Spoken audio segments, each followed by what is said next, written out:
The recording has started and we're off and running. So here we are. Well, back with the Gator Navy. Thanks for the opportunity. How long has it been? I'm thinking about 45 years for me. Thanks for the opportunity, albeit too brief.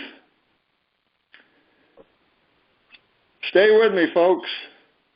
I promise you an investigation to determine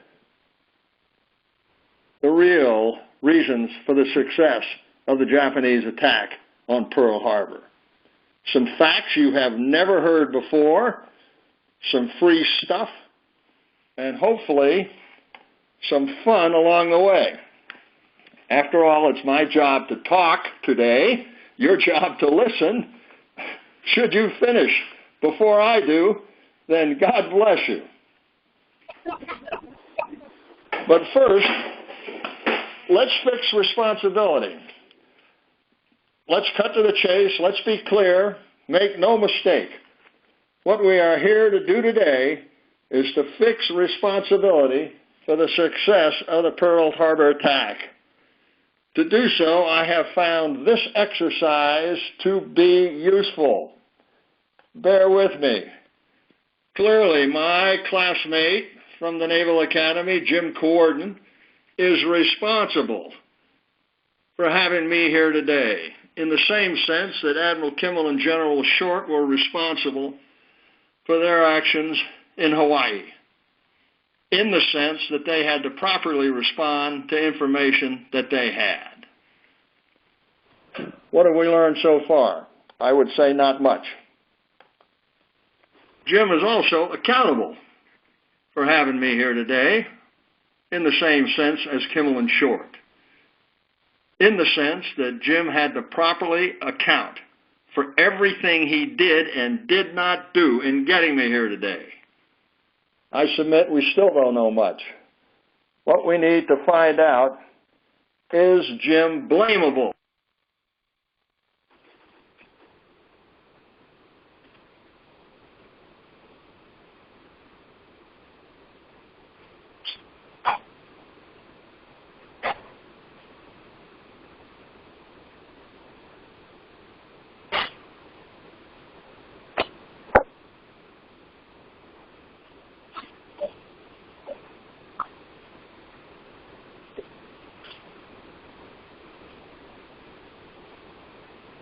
Another year and a half on contract. And here's why I'm here. There's a story within the Pearl Harbor story. It's the story of a nation under attack for 5 years, to be sure, but it's also the story of a man under attack for 75 years, a conscientious man of probity who has been humiliated, disgraced, and scapegoated for 75 years. That man is my grandfather. I am his eldest grandson. There is a story within the Pearl Harbor story. This clearly is part of the story. Left to right. That's my dad, Naval Academy class of 1936. That's my grandfather, class of 1904. Tom, our screen says meeting paused, and we don't have any of these visuals.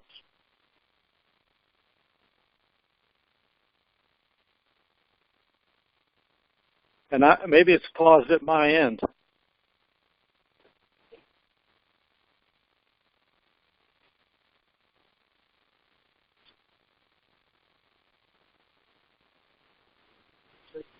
Okay, hang on. I think we got something going here that we need to check.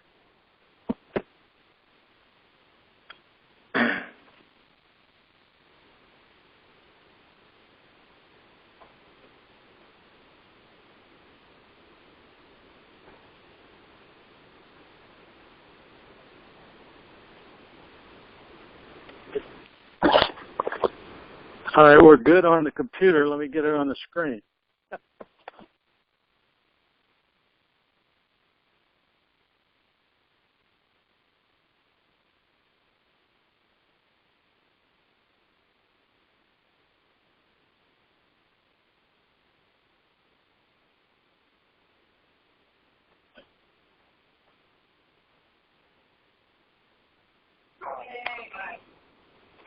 Now we're good.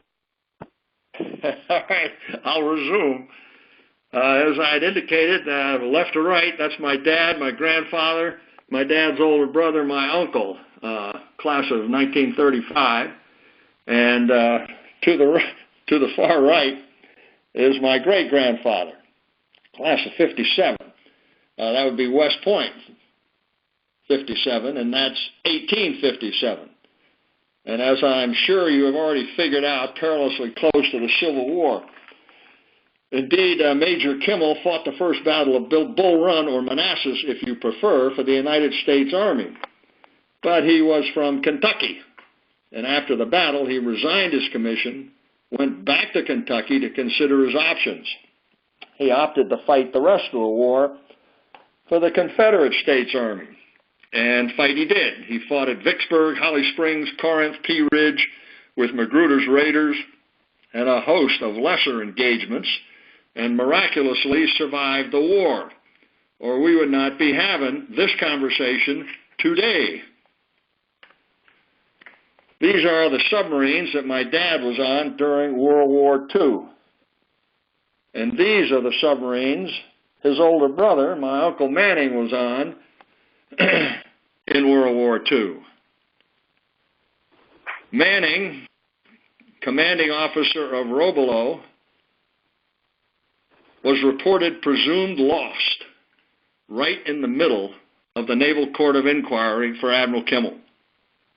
The Chief of Naval Operations, Admiral King, suspended the Naval Court of Inquiry's proceedings for 1 day in deference to Admiral Kimmel's loss.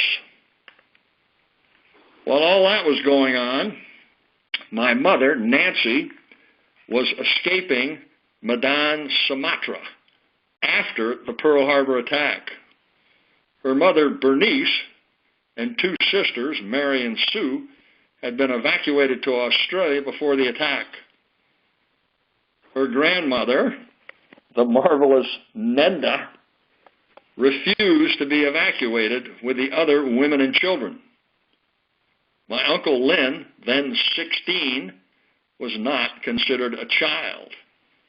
So he and my grandfather Will and Nenda were taken prisoner of war by the Japanese for the entire war. Gentlemen, ladies too, consider not only being a prisoner of war for the entire war, but being a prisoner of war with your mother-in-law.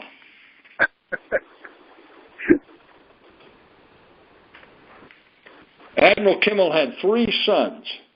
The oldest boy, who was killed in the war, my dad, who barely escaped being killed in the war, and a much younger son, Ned Kimmel, who also fought on Navy ships, the Vixen and the Ranger. But he strayed badly and went to the Ivy League, graduating from Princeton and Harvard Law School. He was largely responsible for obtaining legislation in 2000 in which the Congress recommended that the President of the United States nominate Rear Admiral Kimmel and Major General Short posthumously to their highest held temporary ranks in World War II of Admiral and Lieutenant General, respectively, on the retired list, in accordance with the Officer Personnel Act of 1947, as they are the only 2 flag and general officers otherwise qualified under the Act not to be so advanced. In other words, folks, the only 2 officers officially punished for the success of the Japanese attack. Ladies and gentlemen, this is my favorite picture of all time, and the reason for it is simple, because I know how difficult it was for the Time Life photographers who took this photograph in 1991 to get both my dad and my uncle smiling at the same time like they are here. It's also probably the most important slide that I will show you today. Here's why. In 1984, the then president of the Pearl Harbor Survivors Association, Alex Cobb, summoned my father and uncle to a meeting in Liberty, New York, where President Cobb asked my dad and uncle to assist the Pearl Harbor Survivors Association rehabilitate the honor and reputation of their commanders. My dad and uncle looked at each other and thought, my goodness, if the men who suffered the most from the Pearl Harbor attack want our assistance, who are we not to give our all in support? Which is also why I'm here now. I'm merely about my father's work. But the important thing to take away with you today is that the modern initiative to posthumously advance Kimmel and Short on the retired list began with the Pearl Harbor Survivors Association and not with the Kimmel family. It is impossible to have an understanding of the Pearl Harbor attack without knowing something about magic. So here we go. Magic was the term coined by Admiral Anderson, Director of Naval Intelligence, to refer to any decrypted Japanese code message. It was a code word for the secret American decoding of Japanese diplomatic and spy communications, which prior to the attack gave indications of the time, place, reason, and deceit planned to cover the attack. Hawaii, of course, had no magic. The man President Roosevelt designated in charge of internal security for the United States, that would be J. Edgar Hoover, my former boss, he had no magic. And the man, the President of the United States, designated in charge of external security for the United States, William Wild Bill Donovan, the coordinator of information, he had no magic either. But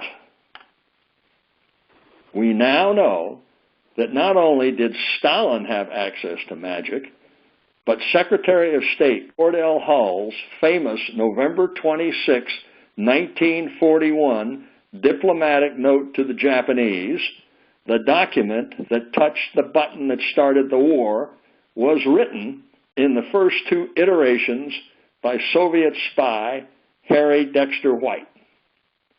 Why do I say that? I say that because of Robert Lipka, Vasily Matroikin, Anthony Blunt, Guy Liddell, and Lawrence Safford, all of which is the subject of another presentation and another day. Now, this matter of magic is important to the Pearl Harbor story, not just because this critical information was denied to Admiral Kimmel, though that alone would have been enough, but because the way it was denied affirmatively misled Admiral Kimmel. And I can think of no one better to explain the matter than Admiral Kimmel's counsel. On Oahu, the naval and army commanders heard nothing of the Japanese reactions to the embargoes. They were advised that although the bans were enforced, no hostile reaction by Japan was expected. Kimmel, Hannafy believes, was badly served. Pearl Harbor did not have the purple machine which was necessary to intercept the critical Japanese diplomatic messages. As a consequence, Kimmel was dependent upon Washington to get him that type of intelligence. From time to time, he received messages indicating that he was getting some of the intercepts. He expected that he would get all of that type of information which affected his disposition.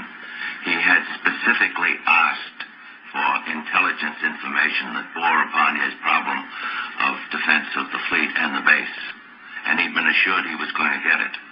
So the absence of the machine and the sporadic intercepts which he got lulled him into a false security in the belief he was getting the intelligence which he needed, and he wasn't.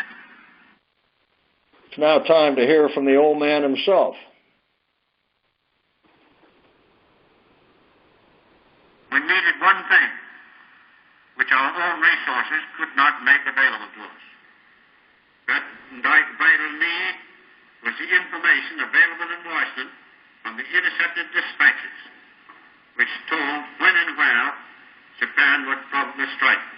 I did not get this information. Oh, yes. And one more thing.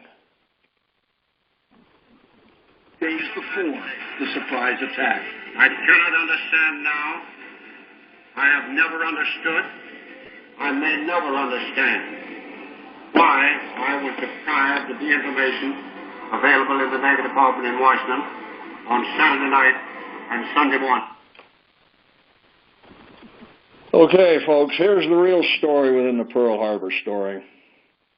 9 days after the attack, President Roosevelt selected a sitting Supreme Court Associate Justice, Owen Roberts, to investigate the Army and Navy only, and then only, in Hawaii. 10 days after the attack, Kimmel and Short were fired and replaced.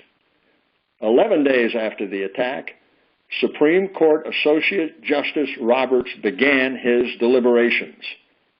His commission investigated for 36 days. 47 days after the attack, Chairman Roberts submitted his report to President Roosevelt, finding Kimmel and Short solely blamable for the success of the Japanese attack and derelict in their duty. President Roosevelt signed the report unredacted and gave it to the press immediately. End of the story. End of the story, soup to nuts. And it would have been the end of the story, but for one man, Captain Lawrence Safford, the head of Naval Communications Intelligence, indeed the revered father of Naval Communications Intelligence. 2 years after the Roberts Commission, Captain Safford, at great personal risk to himself, went to visit Admiral Kimmel in Bronxville, New York, where he was living in disgrace, a beaten man. Captain Safford asked Admiral Kimmel, "Admiral, did you have in Hawaii, prior to the attack, the same information we had in the Office of Naval Intelligence in Washington, D.C., from the secret decoding of Japanese diplomatic and spy communications in a program we called MAGIC that gave us indications prior to the attack, Admiral, of the time, place, reason, and deceit plan to cover the attack?" Admiral Kimmel, stunned, looked at Captain Safford and said, "Captain, what are you talking about? What is MAGIC?" Safford explained. Admiral Kimmel that very day turned into a fighting tiger. He got legal representation out of Boston. Kimmel's counsel, Ed Hannafy, took Safford's information and actually wrote the enabling legislation, which he took to the Naval Affairs Committee. The committee was so impressed with what they saw, they took it to the full Congress, which passed a law ordering the Army and the Navy to conduct further investigations, or there would have been no further investigation 47 days after the Pearl Harbor attack. So here's the real story within the Pearl Harbor story. One man's, Admiral Kimmel's, determination to provide the American public with all the facts about the Pearl Harbor attack. This slide, this chronology before you, indeed just the first listed investigation in the chronology, tells you all you really need to know. Let's look at it. The first investigation, the Knox investigation. Secretary of the Navy Frank Knox wrote, and I quote, "Neither Short nor Kimmel at the time of the attack had any knowledge of the plain intimations of some surprise move made clear in Washington through the interception of Japanese instructions to Nomura, in which a surprise move of some kind was clearly indicated by the insistence upon the precise time of Nomura's reply to Secretary Hull at 1 o'clock Eastern Standard Time on Sunday afternoon. A general warning had been sent out from the Navy Department on November 27th to Admiral Kimmel. General Short told me that a message of warning sent from the War Department on Saturday night at midnight before the attack failed to reach him until 4 or 5 hours after the attack had been made." He continued, Of course, the best means of defense against air attack consists of fighter planes. Lack of an adequate number of this type of aircraft available to the Army for the defense of the island is due to the diversion of this type before the outbreak of war to the British, the Chinese, the Dutch, and the Russians. Ladies and gentlemen, Secretary Knox's report was known to Chairman Roberts, but not revealed to Kimmel and Short. Investigation number 2. Here's the dark heart of the Roberts matter. The Washington High Command falsely testified to the Roberts Commission that Kimmel and Short had the same magic information in Hawaii as they had in Washington, D.C. This false information was calculated to do, and did, Kimmel and Short irreparable prejudice. The Washington High Command had an obligation as officers and decent human beings to rectify the prejudice to Kimmel and Short from such deplorable misinformation. They did not do so. Investigation number 3, Captain Safford revealed magic to Admiral Hart.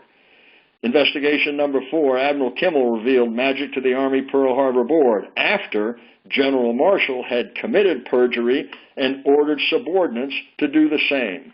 Marshall was severely criticized by the Army Pearl Harbor Board. Investigation number 5, the Naval Court of Inquiry virtually exonerated Kimmel and criticized Kimmel's only uniformed boss in the Navy, the Chief of Naval Operations, Admiral Stark. Investigations 6, 7, and 8, the Clark, Clausen, and Hewitt investigations, tinkered at the margins. Investigation number 9, the Joint Congressional Committee found no dereliction of duty. Investigation number 10, at least I call it number 10, was the Army Board for Correction of Military Records. They actually found injustice and recommended advancement posthumously for General Short, but they were overruled by higher authority without an alternative finding of facts. Investigation number 11, the Dorn Report recognized that responsibility for the success of the Japanese attack should be broadly shared, but it has not been. It is unconscionable to continue to punish Kimmel and Short once this concept has been accepted. Advancing Kimmel and Short does not diminish their command, accountability, and responsibility, any more than ignoring the command, accountability, and responsibility of Kimmel and Short's superiors diminish theirs. Investigations 12, 13, and 14, suffice it to say the matter is ongoing as we speak. 17 days after Admiral Kimmel took command. He took command February 1st, 1941. He wrote a letter to Admiral Stark in which he said, I, Admiral Kimmel, have recently been told by an officer fresh from Washington, Admiral Brown, that the Office of Naval Intelligence considers it the function of operations to furnish the Commander-in-Chief with information of a secret nature. I have heard also that operations considers the responsibility for furnishing the same type of information to be that of the Office of Naval Intelligence. Admiral Stark, I do not know that we've missed anything out here in the Pacific, but if there is any doubt as to whose responsibility it is to keep me, the Commander-in-Chief of the Pacific, fully informed with pertinent reports on subjects that should be of interest to the fleet, will you kindly fix that responsibility so there will be no misunderstanding? Stark answered Kimmel's letter by dispatch, stating that the Office of Naval Intelligence is fully aware of its responsibility in keeping you informed. Not satisfied with that, in June, Kimmel wrote another letter to his only uniformed boss in the Navy, the Chief of Naval Operations, Admiral Stark, in which he said, the Commander-in-Chief of the Pacific, me, is in a very difficult position, Admiral Stark. I'm far removed from the seat of government. I am not informed as to the policy reflected in current events. Accordingly, it is suggested that it be made a cardinal principle that the Commander-in-Chief of the Pacific Fleet be immediately informed of all important developments as they occur and by the quickest secure means available. Kimmel got on a plane in June of 1941, flew from Hawaii to Washington, D.C., hand-carried that letter, had a sit-down with Admiral Stark, and gave Admiral Stark that letter.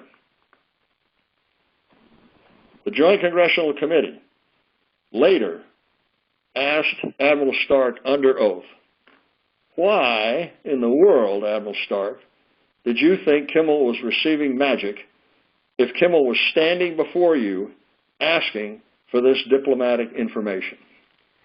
Of course, Stark had no answer to that. Time to investigate. Where to start? How about with the Chief of Naval Operations? And that's what the Joint Congressional Committee did. The General Counsel of the Joint Congressional Committee, William Mitchell, asked Admiral Stark, who was it, Admiral Stark, that told you that they had a system out in Honolulu or Pearl Harbor of decoding and decrypting Japanese messages? It took Admiral Stark about 2 nanoseconds to cough up his operations chief, Admiral Turner.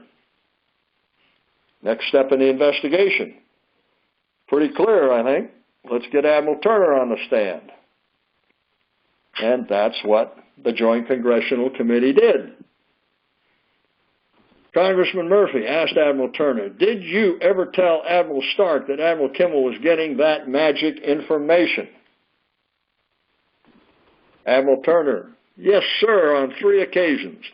I asked Admiral Noyes, the Chief of Naval Communications, about it, and so reported to Admiral Stark. Turner went on, being a conscientious man of probity himself, and said he went through this outrageously wrong exercise on 3 occasions. The first time was in January of 1941, actually 1 month before Kimmel even took command of the Pacific Fleet, for the second time in July or August of 1941, and for a third time in November of 1941, all with the outrageously wrong report back to Admiral Stark that Kimmel was receiving magic. Next step in the investigation. It's got to be to get Admiral Noyes on the stand, the way I see it. Let's get Admiral Noyes on the stand and ask him the $64 question. Actually, it was question number 64 by the Naval Court of Inquiry. Did you, Admiral Noyes, ever inform the Chief of War Plans Division, Captain Turner, then Captain Turner, that the commander of the Pacific Fleet was decrypting intelligence information of a character similar to that which you were receiving in the Navy Department? In other words, magic. Were I standing before you, ladies and gentlemen, I would ask you by a show of hands, how many think Admiral Noyes replied yes? How many of you would think Admiral Noyes replied no? Well, here's the answer. I can assure you, after 25 years as an FBI investigator, when your investigation reaches this point, you have reached nothing less than an investigative epiphany. There's nowhere else for your investigation to go. You now know why we were surprised at Pearl Harbor. But of course, there's much more to the story. And this was the highlight of the Joint Congressional Committee investigation. Commander Lester Sholes, quoting FDR after Commander Sholes delivered the 13th part of the 14-part message, which was the Japanese reply to Secretary of State Cordell Hull's November 26, 1941 American note. I remind you, the note that was styled by the Army Pearl Harbor Board as the document that touched the button that started the war. The Japanese responded to that document with a message in 14 parts, in English.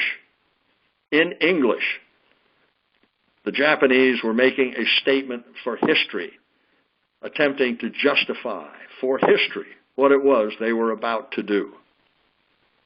When the President of the United States, according to testimony of Lester Sholes under oath, when the President of the United States read the 13th part of the 14-part message at 9 p.m. on Saturday night, December 6th, the night before the Pearl Harbor attack, the President declared, "This means war." He turned to his number one confidant, Harry Hopkins, who agreed.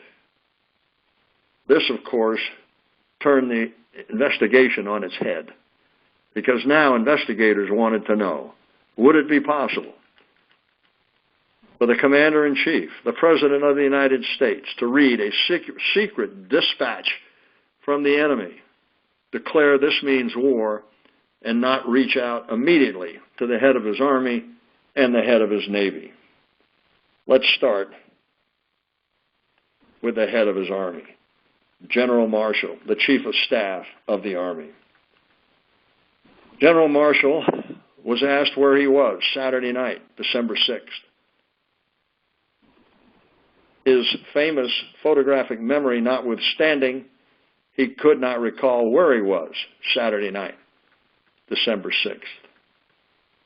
So investigators asked him where he was Sunday morning, December 7th, when there was still plenty of time to warn our armed forces worldwide. General Marshall said he had no independent recollection of his whereabouts on Sunday morning. Riding in Rock Creek Park was the best he could come up with. Frustrated now, investigators asked General Marshall, "Okay, General, you don't know where you were the night before. You have no independent recollection of your movement Sunday morning. Where were you when you actually got the word Pearl Harbor was under attack?" Here's his response. You can find that in Volume 3 of the Pearl Harbor Attack volumes at page 1109.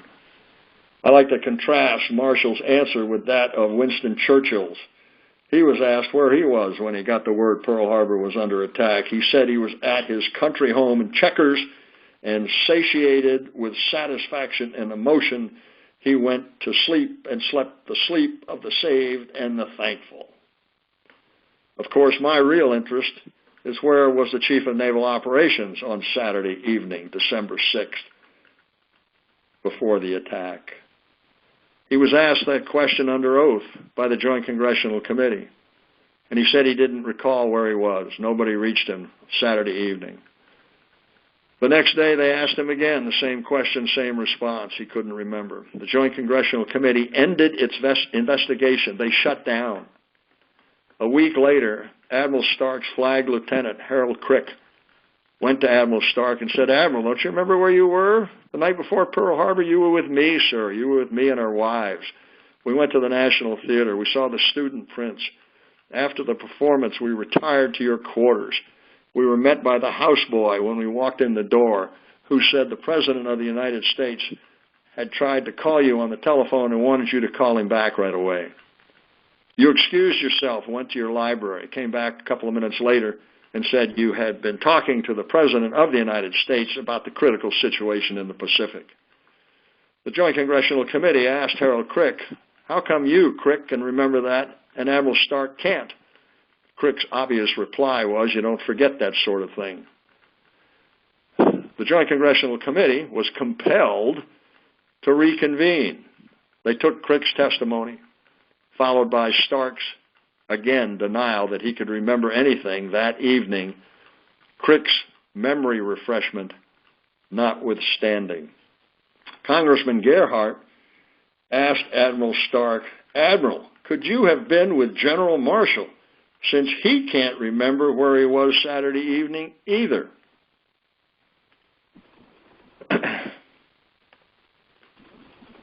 One of Admiral Stark's aides was Vice Admiral William Smedberg III. This is from his published 1981 reminiscence. I, Admiral Smedberg, kept a wax cylinder record of everything President Roosevelt said to Admiral Stark. He would call up and say, "Betty," a nickname for Admiral Stark, "I want this done right away." And he'd give 5 or 6 things in rapid-fire order.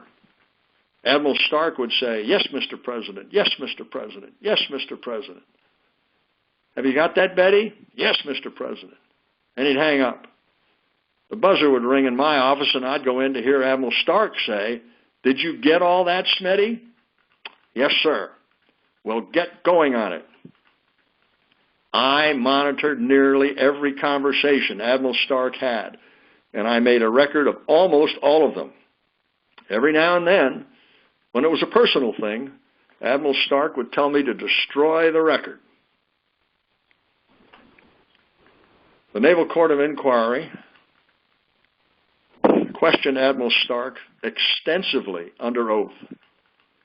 The Naval Court of Inquiry's question number 388 was, did you, Admiral Stark, ever keep any record of your conversations with the President during the year 1941? Admiral Stark's answer, no, I did not. Okay, I have a tendency to get a little exercise about this point in the presentation, so I need to lighten up a little bit. Get a grip. Better yet, seek counsel from one of the greats. And who better to calm me down than the legendary Army football coach, Vince Lombardi. He summed up the matter perfectly.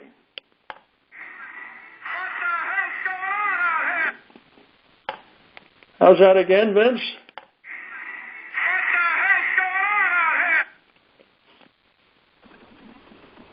I'm sure Admiral Kimmel wanted to know the same thing.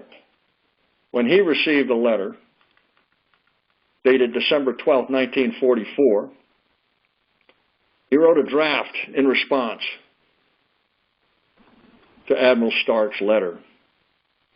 He started off by saying, I, Admiral Kimmel, am astounded that you, Admiral Stark, could and would write to me such a letter as that of yours of 12 December.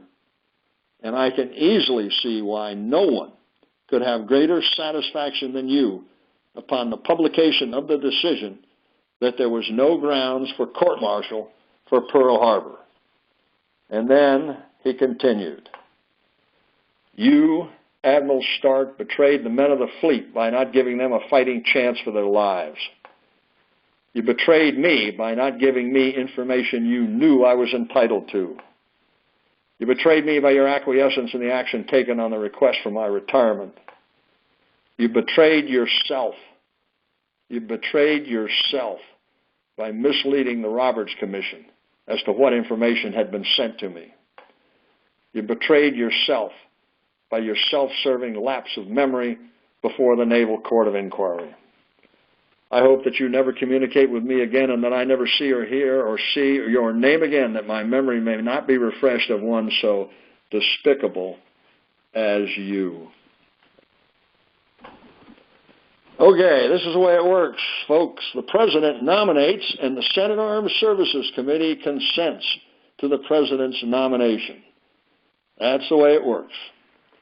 The chief sponsor of the 2000 law recommending that the President advance Admiral Kimmel on the retired list was none other than the current Vice President of the United States, Joe Biden, then a senator from Delaware. So, looking at the current political landscape, let me close with a moment of political whimsy. Some, of course, accuse me of being a one-issue man. But that's only because I am a one-issue man. If I had my way,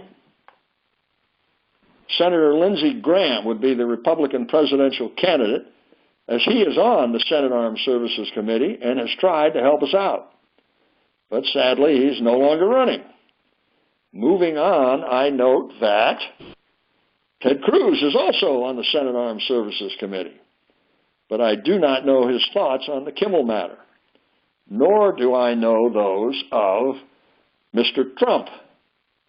Accordingly, and of course only speaking hypothetically, if the Democratic frontrunner, Hillary Clinton, becomes not a criminal, but a justice-involved individual, I'm riding with Biden.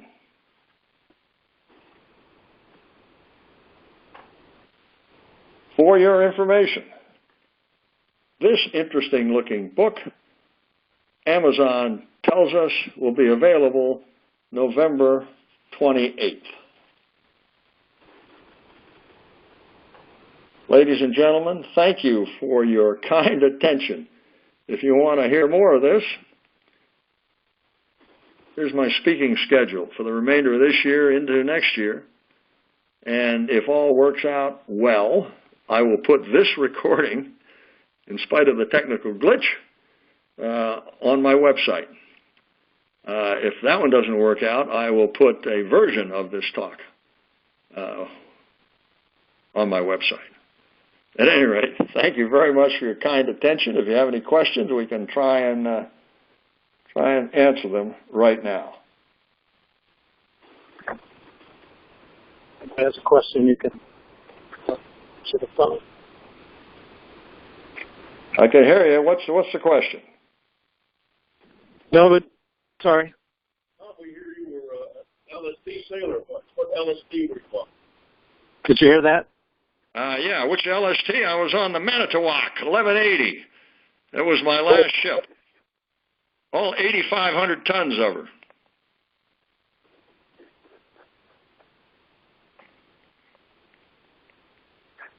Quite an experience riding across the Pacific in that beauty. Well, here the members go by the number of call number of LSD. What's the lowest number? Yeah. What's your number? 716. 284. Pardon me, in the back? 177. 137. Pardon me. 118. Wonderful. Any more questions? Okay. Let me ask your group a question. Who was responsible for the defense of the fleet in Pearl Harbor on December 7th, 1941? Admiral Kimmel? Well, let's see. Admiral Stark testifying to the Naval Court of Inquiry. It is entirely clear that under the policies of many years and as laid down in the joint action of the Army and the Navy in 1935, the Army was fully responsible for the defense of Pearl Harbor against air attack. That responsibility extended to ships within the Pearl Harbor area. The Army guys will be glad to hear that tomorrow. Well, they're going to hear it in spades. What was your hull number of the Manitowoc? 1180. 1180? Yeah, 1180. Yeah, she was brand new back then, 46 years ago. That was a modern LSD. That wasn't like World War II by any means. No, that's what I understand. I think they're trying to say you're soft, Tom. Well, I was on 2 World War II destroyers before the Manitowoc. The Manitowoc was 4 times bigger than the 2 destroyers I was on.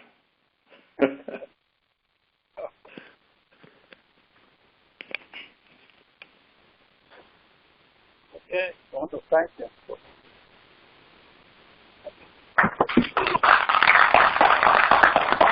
Thank you very much. Okay, I'll sign off. Thanks, guys. Hopefully you'll be able to see this on the Internet if all goes well. Thanks again for the opportunity. Thanks, Tom. See you, Jim. Okay.